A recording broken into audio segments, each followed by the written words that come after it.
Thank you so much for allowing me to speak to this. I feel duty bound as someone who is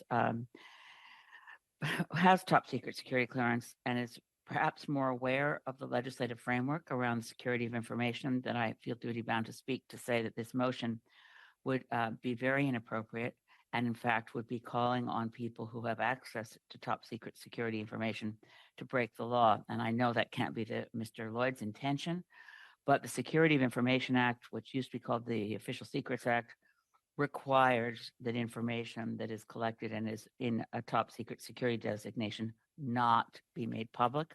There are many reasons for this, including that we could be risking the lives of intelligence assets of the government of Canada, people, real live human beings unknown to us around the world who help Canadian security agencies and RCMP collect information. Even the publication of the numbers of people involved can, to another hostile foreign power, they can work by inference backwards and figure out, well, if Canadians know about that, they can only have gotten it from this source. And then that source could have their life in danger. So it's very important that I agree with the intention of Mr. McGregor's motion. It's very important. And I really do urge Mr. Poilievre, as a friend and a colleague, to ask for his top secret security clearance to clear the air. It must be done. But that is another matter altogether from saying the names should be made public.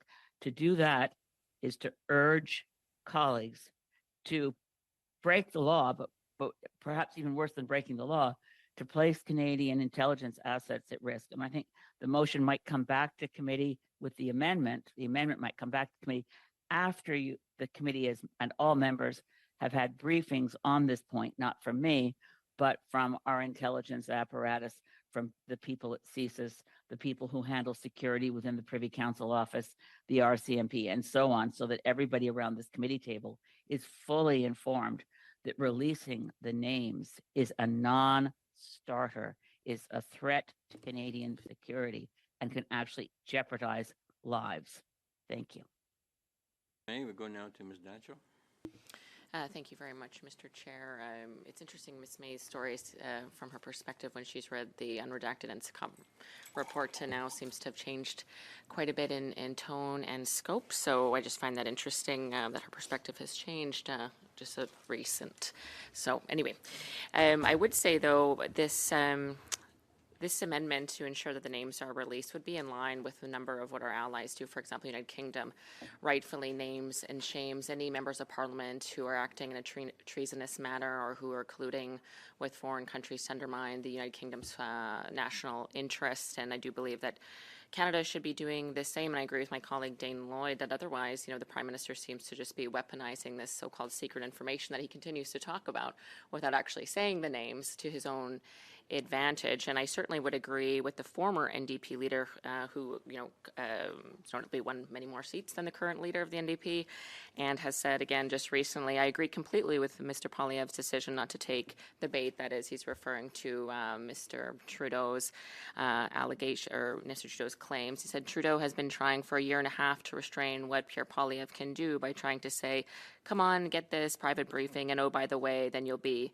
held to an official secret and you won't be able to talk about this anymore. So it seems notable and frankly formidable NDP former leaders would agree with Pierre Poilievre, our leader of the Conservative Party, that any effort to do this is really an effort to put him under some sort of gag order so he can't really do his duty to hold the Prime Minister accountable for matters of foreign interference. So it's interesting to see now under Mr. Singh that Mr. Singh is working hand in hand with Mr. Trudeau yet again to try to gag order Pierre Poilievre from being able to speak about this issue. So it's interesting that Mr. Singh recently made a big show of ripping up some so-called, it was really an informal coalition with the Liberal government, but it would appear now they're really helping Mr. Trudeau to carry water on the really shameless partisan politics he's playing in the foreign interference inquiry, which until this point has been quite a serious and respectable and professional undertaking until the Prime Minister decided to make some sort of ruthless and shameless political show and a circus out of the whole affair. And I think what's really important for this committee to remember, and certainly Canadians will, that the Prime Minister, Justin Trudeau, had to be dragged kicking and screaming into this foreign interference inquiry. You'll remember, Mr. Chair, that he had first denied there was any election interference from China, for example, denied anything was going on with the member of Don Valley North in that nomination. And yet here we are in a foreign interference inquiry, and not only is there clear interference from China, but also from India and from Iran and Pakistan and Russia. We have, in fact, at the worst point in history when it comes to foreign interference, and we've had the same Prime Minister, Justin Trudeau, for 9 years. So what does that say about his leadership or lack thereof? And I would also point out that the person in this country most responsible for foreign interference and preventing it and keeping national security safe is the Prime Minister of Canada. And so if we've had the same Prime Minister of Canada, and now this has come to such a point that 13 individuals, the RCMP had to announce 13 individuals are in peril because foreign interference has gotten so bad, what does that really say about his leadership? So what's interesting to me is that in the foreign interference inquiry, which he's made a farce of with his recent partisan attacks, that he's really trying to do two things. Number one, distract from his failed record to prevent foreign interference in this country. The fact that he's created an environment that's worse than ever at any time in Canadian history of foreign interference, that other foreign adversaries and others feel that we are a weak country, that they can bully under Prime Minister Trudeau's so-called leadership. And the second thing, of course, Mr. Chair, is that the Prime Minister is trying to distract from the fact that he has an ongoing revolt in his caucus looking to overthrow him.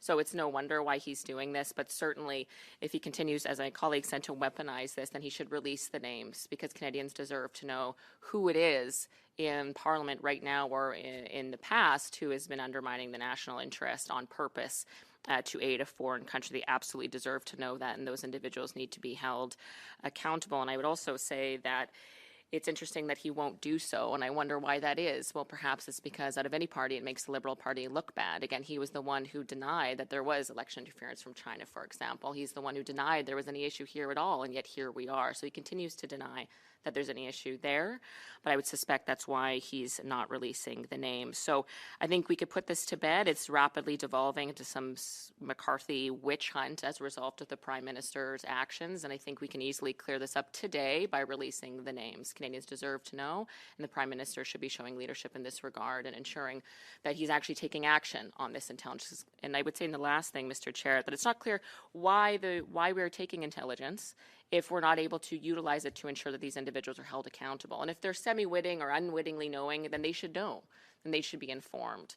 And so I think it is imperative that Parliament learn who these people are, if any, and move forward with that information. And Mr. Chair, I'd also say that, again, the responsibility for national security lies with the Prime Minister. The only reason we are here is because he's failed to protect that, Mr. Chair. Thank you. Thank you. We go now to Mr. Gahir, please.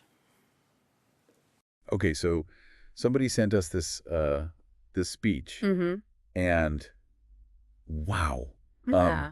there's a lot to unpack here. Yeah. We've got accusations of secrecy, foreign interference, Right. threats to national security. Yeah, let's dive in. It sounds like we're in the halls of Parliament here. Yeah, it does. I'm judging by the Mr. Chair. And, Definitely a formal setting.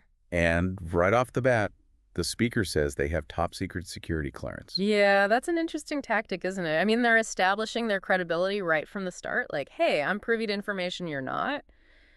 It's a way to add weight to their words before they even get into the argument.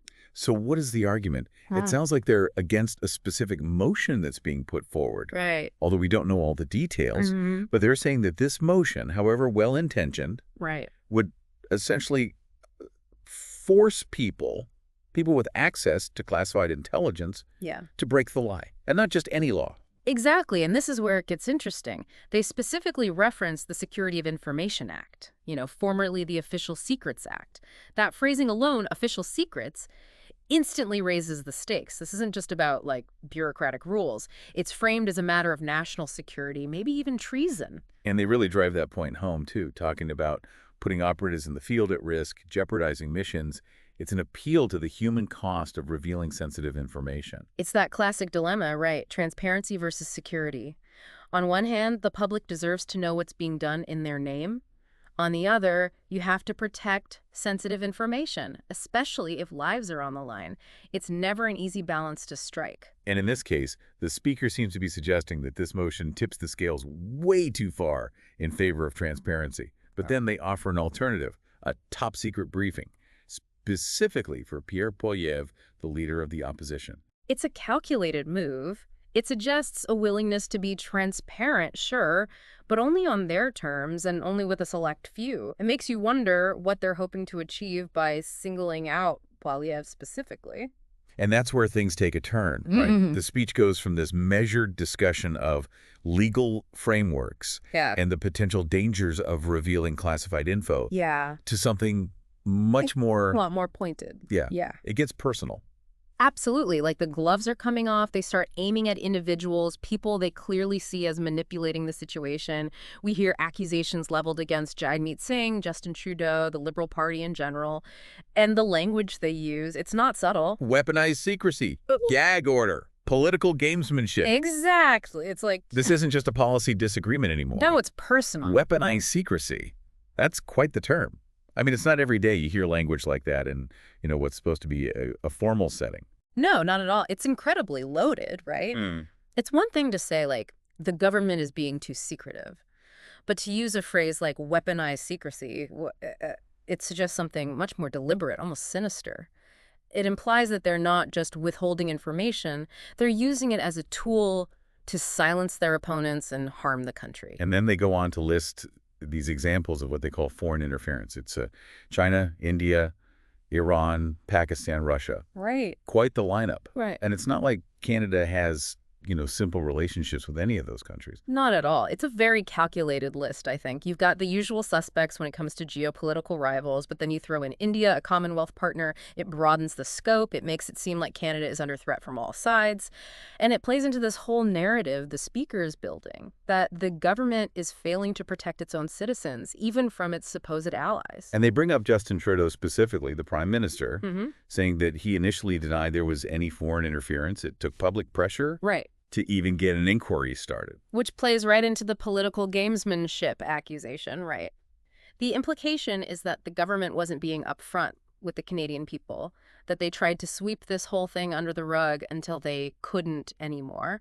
And the reason they did that, according to the speaker, is that they were more worried about their own image, their own political survival, than they were about the security of the nation. And to really hammer that home, they mentioned the RCMP, right, identifying 13 individuals who they say are at risk because of this alleged interference. Which is a very clever rhetorical tactic because it takes this debate out of the abstract, We're not just talking about transparency in principle or legal frameworks. We're talking about real people, 13 of them, whose safety is supposedly on the line because of the government's actions. And if we are to believe the speaker, this isn't just incompetence on the government's part, is it?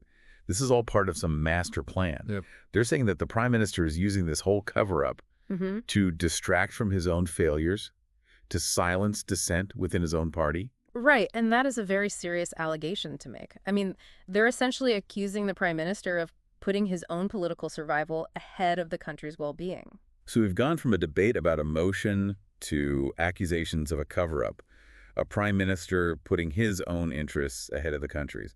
It's a lot. It is. It's a lot to process. And the way it ends, too. Yeah, where does it leave us? What are they actually asking for? Well, they end with this very pointed demand. Release the names. They want Parliament, and I guess by extension, the Canadian public. Everyone. Yeah, everyone to know exactly who's involved. Let them decide who to believe. It's a bold move. Yeah. But I don't know. It feels a little simplistic, doesn't it? Yeah. Like, don't we elect officials to make these tough calls, especially when it comes to something as sensitive as, intelligence gathering and national security? It goes back to that fundamental tension we keep coming back to, right? Transparency versus security. We value transparency in a democracy. We want to believe that our leaders are acting in our best interests. But we also know that revealing certain information, even if it's just names in this case, could have serious consequences. Lives could be put at risk. Ongoing operations could be jeopardized. And it could make it much harder for Canada to gather intelligence in the future. So what do you think? Is there a right answer here? Yeah. Can you ever truly balance these things? Transparency and national security? Or are they always going to be fundamentally at odds? I honestly don't know if there's an easy answer. That's what makes the speech so fascinating, so frustrating, and a little bit frightening, to be honest. It's easy to sit here and say, oh, transparency is always good, but what if it comes at a cost, a real human cost? What if it means putting someone's safety at risk or becoming blind to very real threats? These aren't hypothetical situations. This is the world we live in. And I think the speaker knows that. They're forcing us to confront these uncomfortable truths. It's a good reminder that we're only getting one side of a very complex story here. And while we've certainly unpacked the arguments of this particular speech, it's important to remember there are always different perspectives, different motivations at play. Don't just take our word for it. Don't just take their word for it. Exactly. Go out there, do your own research, look for those different viewpoints, consider the sources, the potential biases, and then, decide for yourself. That's what this is all about. We're not here to tell you what to think. We're here to give you the tools to think critically. To ask the tough questions, like, what do you believe is the true purpose of intelligence gathering in a democratic society? What are we willing to risk? What are we willing to sacrifice in the name of security? Because at the end of the day, these aren't just abstract ideas. The answers to those questions have a very real impact on all of our lives. So until next time, keep asking those tough questions.